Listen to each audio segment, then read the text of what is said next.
ഇനി എല്ലാവർക്കും ലോൺ, എല്ലാവർക്കും ഫോൺ. 0% പലിശരഹിത വായ്പാ സംവിധാനത്തോടുകൂടി ഞങ്ങളുടെ പൂക്കോട്ടുംപാടം കരുവാരകുണ്ട് ഷോറൂമുകളിൽ നിന്നും. Modoc your mobile doctor, Pookkottumpadam branch, Karuvarakundu.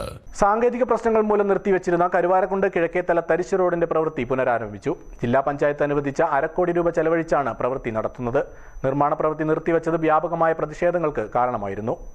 Road നവീകരണത്തിന് 2023-24 വർഷം ജില്ലാ പഞ്ചായത്ത് ₹1 കോടി അനുവദിച്ചിരുന്നു. ഇതിൽ 17 ലക്ഷം രൂപ റോഡിന് ആവശ്യമായ ഭാഗങ്ങളിൽ അഴുക്കുചാലുകൾ പണിയുകയും പാർശ്വഭിത്തി കെട്ടുകയും ചെയ്തു. പഴയ സിനിമ ഹാളിന് മുന്നിൽ റോഡിന് കുറുകെ പോകുന്ന അഴുക്കുചാൽ പൈപ്പ് മാറ്റി സ്ഥാപിക്കാനുണ്ട്. എന്നാൽ പൈപ്പ് മാറ്റുന്നതിന് പകരം ഇവിടെ കലുങ്ക് നിർമ്മിക്കുകയാണ്.